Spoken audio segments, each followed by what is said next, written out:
about evolution, or we don't talk about evolution, you just mentioned evolution and creation. You could almost look at evolution on this physical plane that we're sharing with each other. That the development of the human animal with its prefrontal cortex continuously enlarging, that purpose was to do this work, to evolve, to actually wake up to who you really are. Because without this prefrontal cortex, we could not do this work. Maybe. I don't know. Okay. I don't know.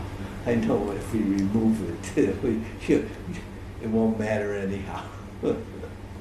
The mind is not limited to the body, neither to the brain.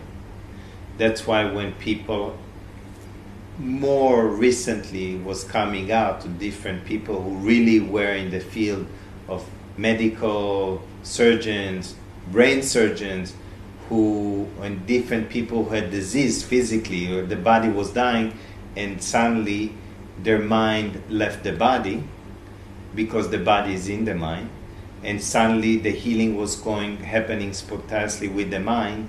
They actually had no connection to the physical. So the only reason, because the physical didn't fully die, they could come back and use the vehicle again. Otherwise, they can choose to use another vehicle. So I prefer to stay with, I don't know. I don't want to go into I just don't know.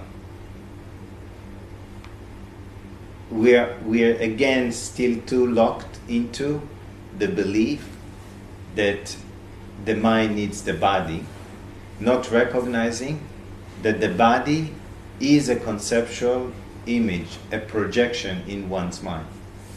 We are projecting hologram as an apparent physical body. Okay, the question I asked, what is the proof, and to whom, that there is a physical body in this dream?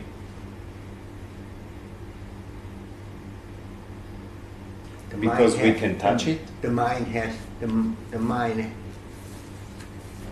attached itself. What's the proof that there is physical? Because we can touch it? Because we can see it? No. Because we can hear it? No. We can actually, in the dream, we can touch someone or something. We are walking on the earth, or driving a car, or flying a plane. We can hear noises. We can see images. And only when I wake up from the dream, I realize it was just a dream. When I wake up from this dream, I realize that this dream is no different than the dreaming world. So what is the proof that actually there is what the mind says a real world?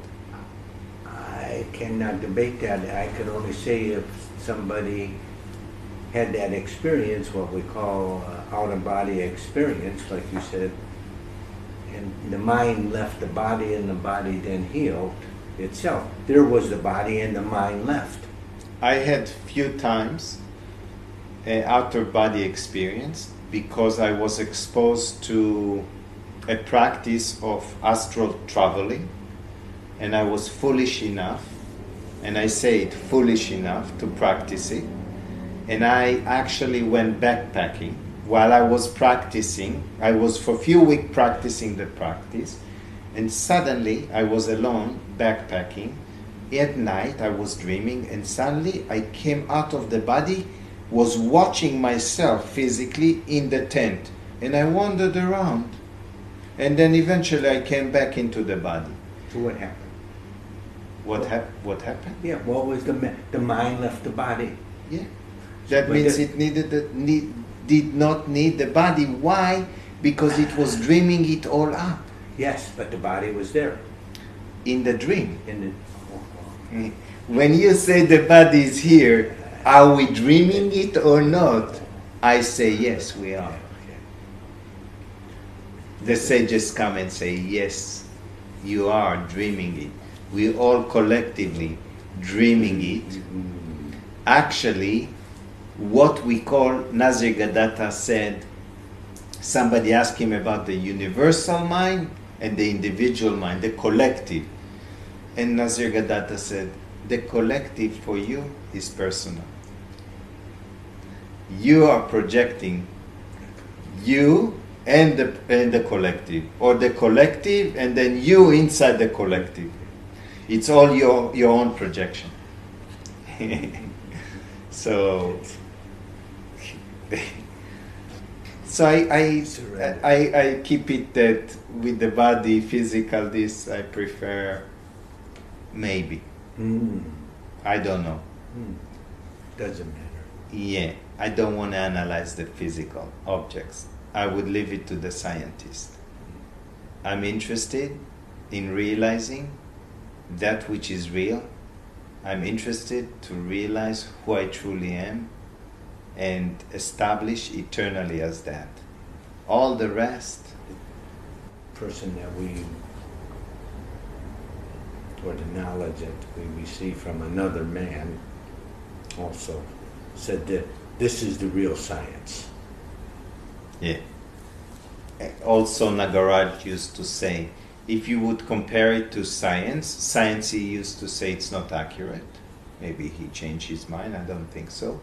Because he said in the science they can analyze, let's say, an atom, and they come to a conclusion, which they say it's the truth, the atom cannot be split. Few years later they split the atom, they say no. What we thought is truth, the atom can be split. So they analyze the particles in the objects of the world. The knowledge is the closest to perfection, yet the knowledge itself is imperfect. Yet if you follow this imperfection, the principle, it would leave you as perfection itself. Yep. So it's almost science. It is not 100% because words are limited. Yeah? Yet if you follow the words to where they're pointing at and you put it into use, the mind returns back to yourself. Don't you think science is working hard enough to get to the same place? Possibly. I don't know anything about science, so I don't. I don't. I read very few books about science, which were talking about this, and that was where my interest ended. So, even in class, I don't know that I understood anything and really was interested in it. So.